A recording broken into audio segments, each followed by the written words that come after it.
दक्षिणी गोलार्धको आकाशमुनि अस्ट्रेलियामा आधारित रहेर प्रवासी नेपालीहरूको विभिन्न भोगाई आरोह र अवरोहलाई समेटेर तयार पारिने कार्यक्रम नमस्ते अस्ट्रेलियामा यहाँहरूलाई स्वागत छ। प्रस्तुतिमा म भीमसेन सापकोटा।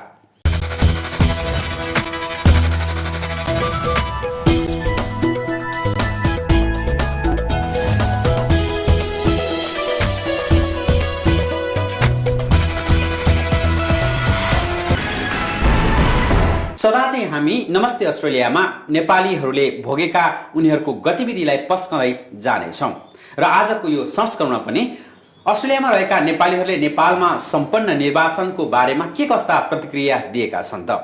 यस्तै गरेर अस्ट्रेलियामा आइपुगेका नेपालीहरूले घर किन्ने प्रक्रियालाई अगाडि बढाएका छन्।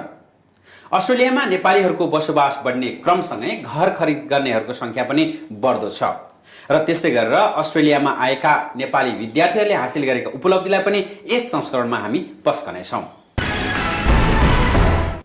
भर्खरै मुलुकमा सम्पन्न संविधान सभाको निर्वाचनलाई लिएर प्रवासी नेपालीहरू विभिन्न चासो र चिन्तामा परेका छन्। उनीहरूले विभिन्न प्रतिक्रिया दिएका छन्। खास गरेर अस्ट्रेलियामा बस्ने नेपालीहरूले भर्खरै सम्पन्न निर्वाचनको नतिजालाई कसरी हेरेका छन् त? के संविधान बन्ने कुरामा उनीहरू कतिको विश्वस्त छन्? उनीहरूले आफूलाई के कसरी नेपालसँग जोडिरहेका छन्? यी विषयलाई हामी अबको क्रममा प्रस्तुत गर्नेछौँ र यो सामग्रीमा हामीले अस्ट्रेलियामा रहेका नेपाली समुदायका अगुवा प्रतिनिधिहरूको विभिन्न भनाइहरूलाई राखेका छौँ। नेपालमा भर्खरै सम्पन्न संविधान सभाको निर्वाचन र यसको परिणाम विदेशमा बस्ने नेपालीहरूको समेत चासो र चर्चाको विषय बन्यो। नेपालीहरूको जमघट व्यवसाय तथा कार्यस्थलमा समेत यो निर्वाचनको विषय बहस र चिन्ता बनिरहेको थियो। अस्ट्रेलियामा नेकपा एमाले, नेपाली कङ्ग्रेस, राष्ट्रिय प्रजातन्त्र पार्टी, माओवादी तथा माओवादी लगायत प्राय सबै नेपाली राजनीतिक दलको भगिनी संस्थाहरू समेत रहेकाले उनीहरू यसप्रति बढी नै चासोपूर्ण रहनु अस्वाभाविक थिएन। निर्वाचन यता नेपालका समाचार online, television, Skype, phone, Facebook मार्फत प्रवासी नेपालीहरूले आफू सुसूचित हुने क्रम निरन्तर जारी राखे। निर्वाचनको बारेमा अस्ट्रेलियाका नेपालीहरूले मिश्रित प्रतिक्रिया दिएका छन्। यस सम्बन्धमा सञ्चारकर्मी डिल्ली ढकाल भन्छन्, निर्वाचनमा जनताले आफ्नो अभिव्यक्ति राखेका छन्, यसलाई आधार बनाएर देशमा संविधान बनिनुपर्छ। मलाई के लाग्छ भने जनताको मत अभिव्यक्त गर्ने सबैभन्दा आधिकारिक र वैधानिक उपाय भनेको निर्वाचन हो र निर्वाचनको यस्तो शाश्वत मान्यता हुँदाहुँदै पनि संसारका कतिपय मुलुकहरूमा निर्वाचनका बारेमा टीका टिप्पणी पनि सुन्ने गरिन्छ र त्यसमाथि पनि हाम्रो नेपाल जस्तो तेस्रो विश्वको मुलुकमा निर्वाचन सम्बन्धीका कतिपय प्रक्रियागत संरचनागत कुराहरूमा टीका टिप्पणी हुनलाई म अस्वाभाविक ठान्दिनँ। तर समग्रमा अहिले जुन निर्वाचनको कुरा आएको छ, यो निर्वाचनमा जनताहरूले जुन उत्साहका साथ मतदान दिएका छन् र मतदान दिएर जुन मतपेटिकालाई सिलबन्दीसम्म गरिसकिएको परिस्थिति छ, त्यो बेलासम्म सम्पूर्ण राजनीतिक दलहरूले एक आवाजले निर्वाचन अत्यन्तै अनुकरणीय भएको भनेर सरकार, निर्वाचन आयोग, नेपाली जनता सबैलाई धन्यवाद दिएका थिए। त्यस पछाडि उहाँहरू सबैको लाछाप लगाएर मतपेटिका लगेर गन्ने ठाउँमा जब मतपेटिका खोलिसकेपछि आफ्नो पार्टीका चुनाव चिन्हको चाङ ठुलो र सानो देखेको आक्रोश त्यति बेला मात्र सुरु भएको छ। त्यसकारणले यदा कदा कतिपय केन्द्रहरूमा तपाईँको हुम्लाको एउटा केन्द्रमा केही गडबडी भयो होला, तपाईँको बाराको अर्को केन्द्रमा गडबडी भयो होला, समग्रमा देशको निर्वाचनमा अहिले त्यस्तो ठुलो गडबडी भएको भन्ने आधारहरू देखिँदैनन्। त्यसैले जनताको यो अभिमतलाई सम्मान गर्नु हरेक राजनैतिक दलका नेताहरूको परम कर्तव्य हुन आउँछ। नेपालको सन्दर्भमा जनमत जे आए पनि जनमतलाई जहिले पनि कुल्चिएको परिस्थिति छ। म तपाईँलाई उदाहरण दिन चाहन्छु। 2007 सालमा जनताहरूले संविधान सभा सहितको प्रजातन्त्र भनेका थिए। त्यति बेला तत्कालीन राजाले पनि संविधान सभाको निर्वाचन गराइनेछ भनेका थिए, कहिल्यै भएन। खिचातानीले 15 साल ल्यायो। 15 सालमा नेपाली जनताले त्यति बेला राणा शाहको विरुद्धमा आन्दोलनरत नेपाली काङ्ग्रेसलाई 2/3 बहुमत दिए, तर राजाले त्यो 2/3 बहुमतलाई पनि सम्मान गरेनन् र नेपालमा निर्दलीय पञ्चायत व्यवस्था आयो। त्यो जनताको अपेक्षा थिएन। त्यस पछाडि 2036 साल आयो। 36 सालमा जनमत सङ्ग्रह भयो। जनमत सङ्ग्रहमा पनि जनताको अभिमतलाई स्वीकार गरिएन। सम्मान गरिएन। 2046 साल भयो। 2046 सालले मुलुकमा एउटा ऐतिहासिक दस्तावेज संवैधानिक राजतन्त्र र बहुदलीय प्रजातन्त्रको रूप निर्धारण गर्यो। तर त्यो संवैधानिक राजतन्त्र र बहुदलीय प्रजातन्त्रलाई पनि स्वीकार गरिएन। यो वा त्यो रूपमा नेकपा माओवादीले विद्रोह गर्न सुरु गर्यो, हिंसात्मक विद्रोह सुरु गर्यो। त्यसको आडमा तत्कालीन राजाले पनि खेले र प्रकारान्तरले 2062-63 को आन्दोलनसम्म आइपुग्यो मुलुक। त्यो क्रममा 2062-63 को आन्दोलनमा नेपालको आक्रोश भनेको नेपालको राजतन्त्र थियो, त्यो गयो, ठिकै छ। तर नेपालको एउटा पहिचान भएको, नेपाल एउटा संसारको एउटा मात्र हिन्दू राष्ट्र बनिएको थियो। त्यसको लागि जनतालाई कहिल्यै सोधिएन र राजनीतिक दलहरूको 4 दलहरूको 4 नेताहरूको एउटा सिन्डिकेटले त्यो त्यत्रो ठुलो निर्णय गरियो। त्यो जनताको अपेक्षा अनुरूप थिएन भन्ने कुराको उदाहरणमा पुष्टि चाहिँ यो 2070 सालको निर्वाचनमा मुखरित भयो। तपाईँले हेर्नुभयो भने एउटा गाई चिन्ह लिएर उठेका कमल थापा, जसले चाहिँ आफ्नो निर्वाचन क्षेत्रमा उम्मेदवार पुर्याउनसम्म पनि सकेका छैनन्, तिनको पक्षमा लाखौँ मत आएको देखिएको छ। र जसले एकल जातीय पहिचानको कुरा उठाएर र त्यो नै अब चाहिँ अब भावी नेपालको एउटा गन्तव्य हो भनेर भनेका थिए, त्यो क्रान्तिकारी हुन् वा जातिवादी सङ्गठन हुन् अथवा अरू कुनै हुन्, तिनीहरूलाई पनि जनताले होइन है तिमीले लिएको बाटो गलत छ भनेका छन्। त्यसैले मैले के भन्न गएको छु भने जनताले मानेनन् कमल थापाको सनातन, जनताले भनेनन् जातीय राज्य पनि भनेनन्, जनताले यो पनि भनेनन् दाग धम्की रिस आवेगले राष्ट्र चल्छ पनि भनेनन्। त्यसैले जनताले के भने तिमीहरू माइलपना जनताको अपेक्षा अनुसार जाऊ भने। यो परिस्थितिमा जनताको अभिमतलाई स्वीकार गर्ने हुने संविधान बन्नुपर्छ, बन्नै पर्छ। त्यसमा कुनै अर्को तर्कै हुन सक्दैन। त्यसकारणले अब संविधान बन्ला नबन्ला भन्ने जहाँसम्मको प्रश्न छ, संविधान बन्नुपर्छ। त्यसमा मेरो अरू कुनै पनि अभिमत हुन सक्दैन। यस्तै नेपाली प्रजातान्त्रिक मञ्च अस्ट्रेलियाका अध्यक्ष हरि लामिछानेले निर्वाचन शान्तिपूर्ण र उल्लासमय तवरले सम्पन्न गरेकोमा नेपाल सरकार र निर्वाचन आयोग दुवै धन्यवादका पात्र रहेको बताएका छन्। यो आवाज कहाँबाट आइरहेको छ भन्ने कुराहरू चाहिँ प्रष्ट हामी सबैजना चाहिँ अवगत नै छौँ र चाहिँ निर्वाचन भइसकेको र समापन भइसकेको चाहिँ साँझपख चाहिँ निर्वाचन सुसम्पन्न राम्रो ढङ्गले शान्तिपूर्ण ढङ्गले सम्पन्न भयो भन्ने अनि सबै कुराहरू भन्ने तपाईँ चाहिँ अब बुथहरू पनि तपाईँको चाहिँ जुन बक्सहरू जुन बक्स खोल्दाखेरि पनि त्यहाँ आफ्नो चाहिँ तपाईँ चाहिँ एजेन्टहरूको चाहिँ जुन मतदानमा बसेको चाहिँ बुथ एजेन्ट हुन्छन् तिनका सही ठिक छ कि छैनन्, सिल ठिक छ कि छैनन् भनेर सबै कुराहरू हेरेर सिल खोलेर जब तपाईँ मतदान प्रक्रिया सुरु भइसकेपछि तपाईँको चाहिँ अवस्था चाहिँ आफ्नो सोचे जस्तो नभएर आफ्नो पक्षमा अप्रत्याशित चाहिँ अवस्था र रिजल्ट आइसकेपछि यो आएको चाहिँ एक खालको चाहिँ रुवावासी हो भन्ने देशको संविधान छिटो बन्न सके यसले प्रवासी नेपालीहरूलाई समेत राहत पुग्ने सबैको धारणा छ। एकीकृत माओवादी समर्थक संस्था नेपाली जनप्रगतिशील मञ्च अस्ट्रेलियाका महासचिव हिमलाल गैरे भने पृथक विचार राख्छन्। यो निर्वाचनको परिणाम अप्रत्याशित बनेको र निष्पक्ष भन्न सकिने आधार नरहेको उनको धारणा छ। नेपालमा दोस्रो संविधान सभाको चुनाव सम्पन्न भएको छ। विधि र प्रक्रियाका हिसाबले मङ्सिर 4 गतेसम्मको स्थितिलाई हेर्दा निकै अवरोधका बावजुद पनि एउटा कर्मचारीबाट बनेको सरकार, गैर राजनीतिक दलको सरकारले गराएको चुनाव र जनसहभागिताको हिसाबले चुनाव शान्तिपूर्ण नै देखिएको छ। त्यो एउटा सन्तोषको विषय हो। तर अब जति बेला परिणाम आउन सुरु गर्यो र परिणाम आउने क्रम अहिले पनि जारी छ, यसमा यो चुनावको निष्पक्षतामाथि गम्भीर प्रश्नहरू उठेका छन्। नेपालमा यो चुनाव कुनै पनि चिजको एउटा उद्देश्य हुन्छ।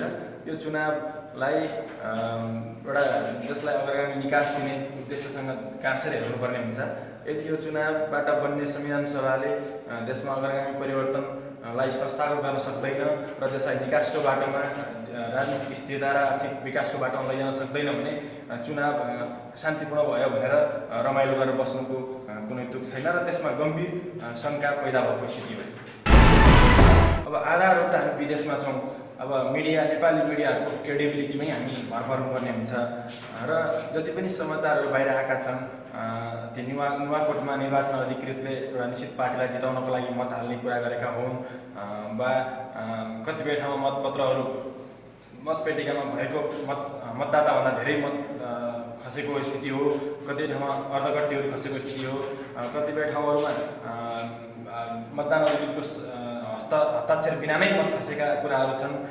जङ्गलमा बारीमा चाहिँ मत पेटिकाहरू भेटिएका छन्, मतपत्रहरू भेटिएका छन्। यो मिडियामा आएको कुरालाई सुन्दाखेरिमा नेपालमा असाध्यै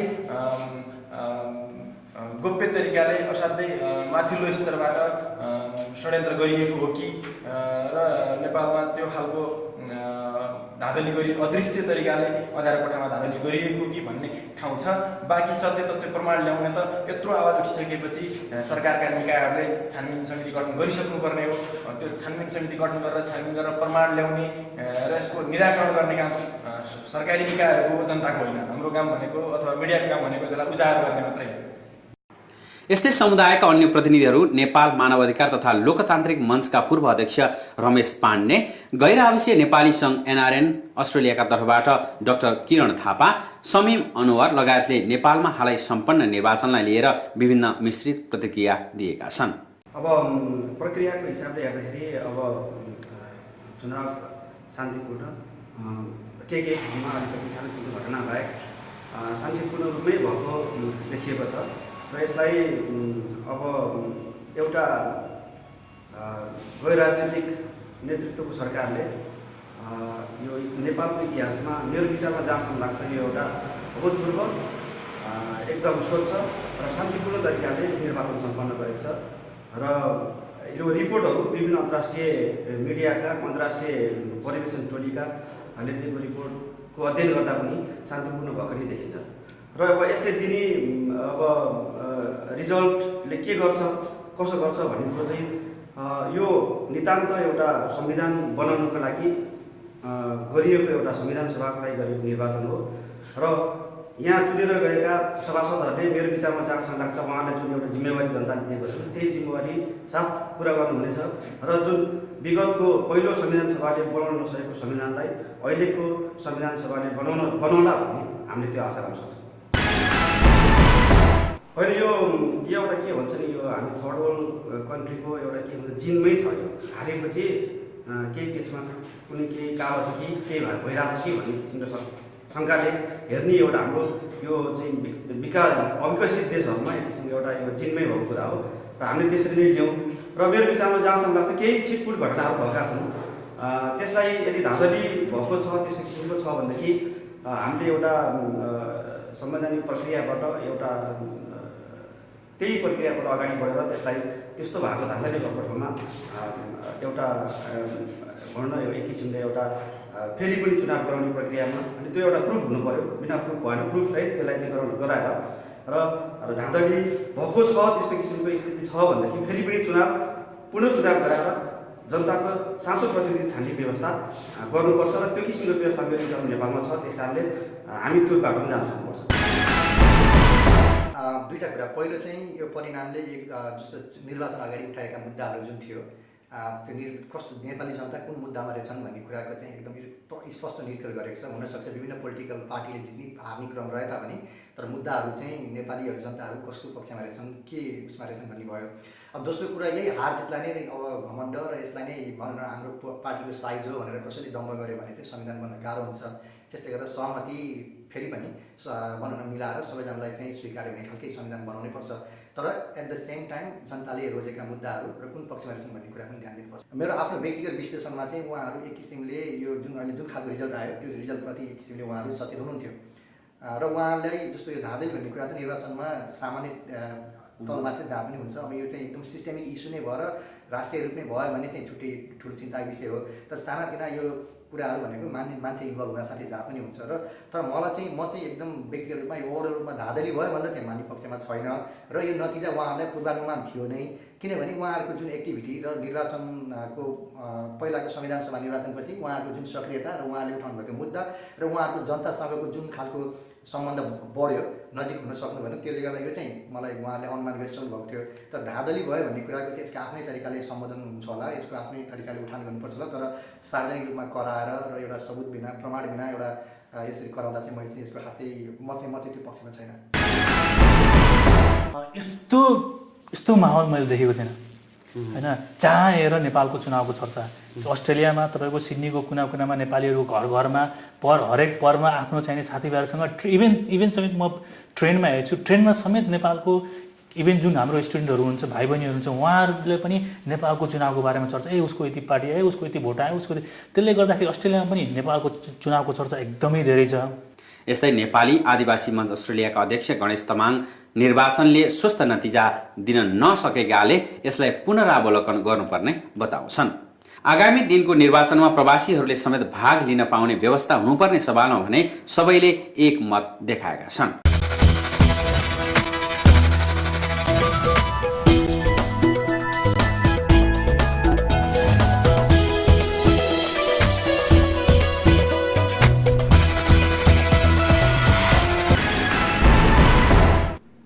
अस्ट्रेलियामा नेपालीहरूको आगमन बढ्ने क्रमसँगै यहाँ घर किनेर स्थायी रूपमा बस्ने नेपालीहरूको सङ्ख्या पनि बढ्न थालेको छ। करिब 70,000 नेपालीहरू रहेको अनुमान गरिएको छ अस्ट्रेलियामा। तीमध्ये करिब 40,000ले यहाँको स्थायी बसोबासको प्रवेशाज्ञा पाइसकेका छन्। तीमध्ये पनि करिब 20%ले यहाँ स्थायी रूपमा घर खरिद गरेर बस्ने प्रक्रियालाई अगाडि बढाइसकेका छन्। अहिलेकै तुलनामा 2000 को हाराहारीमा नेपालीहरूले घर किनेर बसेका छन्।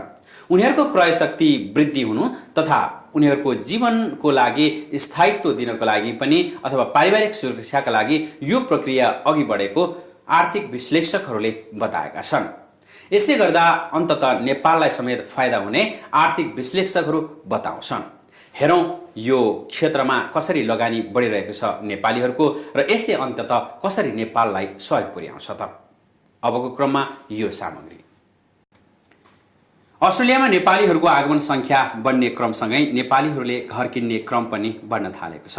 स्थायी रूपले बसोबास गर्ने क्रममा यसरी घर तथा आवास सेवा खरिद गर्ने क्रम बढ्न लागेको हो। एक अनौपचारिक तथ्याङ्कका अनुसार अस्ट्रेलियाको सिडनीमा मात्र घर तथा फ्ल्याट युनिट खरिद गरी बस्ने नेपालीहरूको सङ्ख्या 2000 नागेको छ। यस्तै अन्य स्टेटहरूमा घर खरिद गर्नेहरूको सङ्ख्या 400 पुगेको छ। घर जग्गा खरिद विक्रेताहरू भन्छन् नेपालीहरूले न्यूनतम $3 लाख देखि बढीमा 2 मिलियन अर्थात् $3 मिलियन सम्मका घरहरू खरिद गरेका छन्। नियमित आम्दानी देखाउन साथ बैंकले आवश्यक ऋण प्रवाह गर्ने भएकाले पनि घर खरिद गर्न सहज हुने गरेको छ। कम्तीमा नियमित रूपले मासिक $2000 सम्म स्थायी रूपले बचाउन सक्नेहरूले घर तथा फ्ल्याट खरिदको प्रक्रिया अघि बढाउने गरेका छन्। सामाजिक देखासेखी तथा पारिवारिक जरुरीले गर्दा पनि यसरी घर खरिद गर्नेहरूको सङ्ख्या बढेको घर जग्गा खरिद बिक्री परामर्श व्यवसायी डाक्टर किरण थापा बताउँछन्। यस्तो रहेछ, यो समयक्रमसँगै बिस्तारै घर किन्ने एउटा एक्साइटमेन्ट आउँदो रहेछ। अब हामी पनि प्रायः एकदम मध्यम 25 देखि 35 वर्षका धेरै जस्ता मान्छे छौँ यहाँ।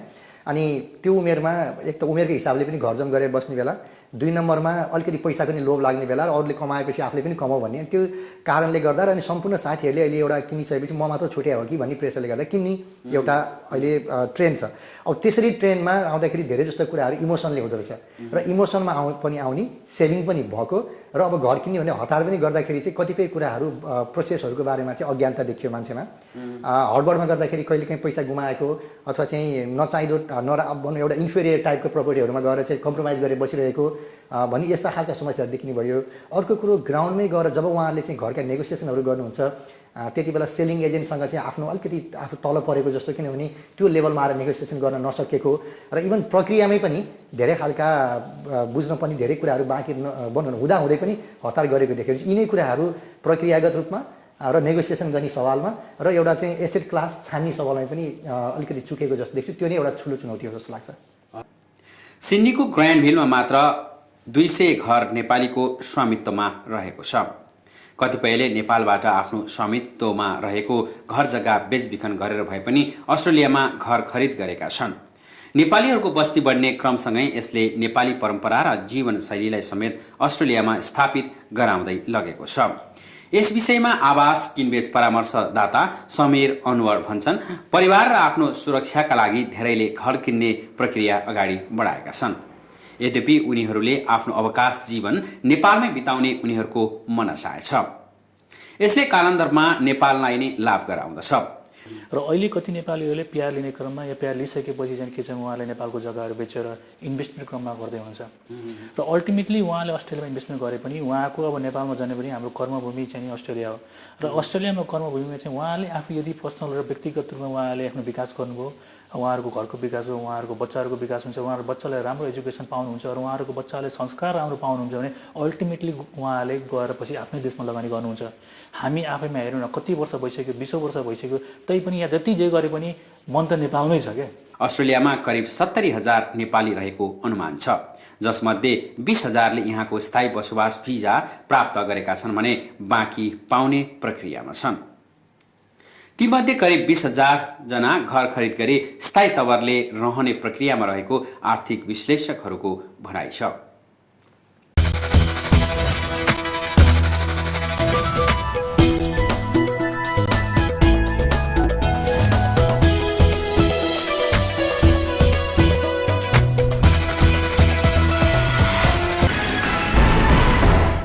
अब अर्को विषय, यो विषय रहेको छ घरेलु हिंसाको। घरेलु हिंसा भन्ना साथ हामी नेपालमा महिलाहरू पीडित हुने गरेको तथा पुरुषहरूले महिलालाई दमन गर्ने गरेको विषयवस्तु सम्झना आउँछ। तर घरेलु हिंसामा महिलाहरूद्वारा पुरुषहरू पनि त्यत्तिकै पीडित बन्न थालेका छन्। यो क्रम नेपालमा मात्र नभएर विदेशमा पनि बढ्न थालेको छ। आफ्नो पत्नीद्वारा पीडित पुरुषहरूले विभिन्न सङ्घ संस्था तथा निकायमा आवाजहरू उठाउन थालेका छन्। अस्ट्रेलियाको घरेलु हिंसामा महिलाहरू मात्र नभएर पुरुषहरू पनि यसरी पीडित बन्ने गरेको तथ्याङ्क बाहिर आएको छ।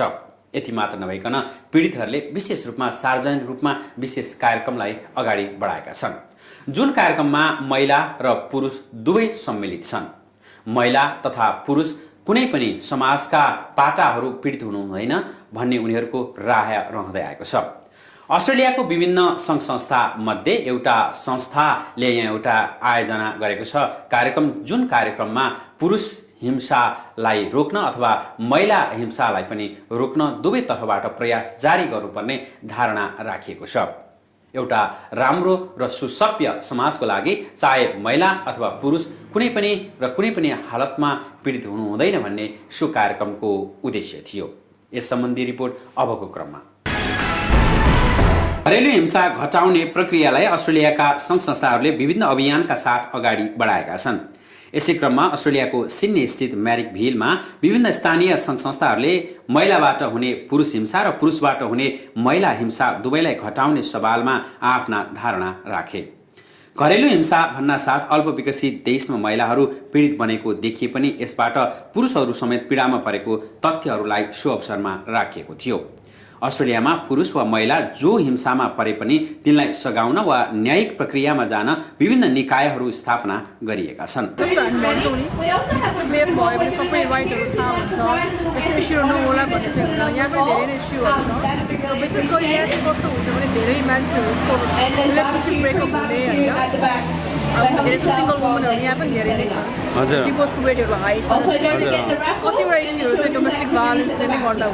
यिनै निकायहरू मध्येको जङ्सन नेबरहुड सेन्टर JNCले पीडितहरूलाई आवास, भोजन, तालिम उपलब्ध गराउँदै आएको छ। म्यारिकभिल काउन्सिलको समन्वयमा घरेलु हिंसा हटाउन विभिन्न जनचेतनाका कार्यक्रम सो अवसरमा राखिएका थिए। अस्ट्रेलियामा 18 देखि 24 उमेर समूहका महिला तथा पुरुषहरू घरेलु हिंसाको शिकार बढी मात्रामा हुने गरेका छन्। सभ्य समाज निर्माणका लागि महिला हुन् वा पुरुष कोही पनि एक अर्काद्वारा पीडामा पर्न नहुने सामाजिक सहजकर्ताहरूको धारणा छ। अस्ट्रेलियामा घरेलु हिंसा अन्तर्गत समलिङ्गी दम्पतिहरूको आपसी पीडा पनि सुनुवाई हुने गरेको छ। घरेलु हिंसा सघाउनको लागि यहाँ विभिन्न कानुनी परामर्शहरू पनि निःशुल्क उपलब्ध गराइने व्यवस्था मिलाइएको छ।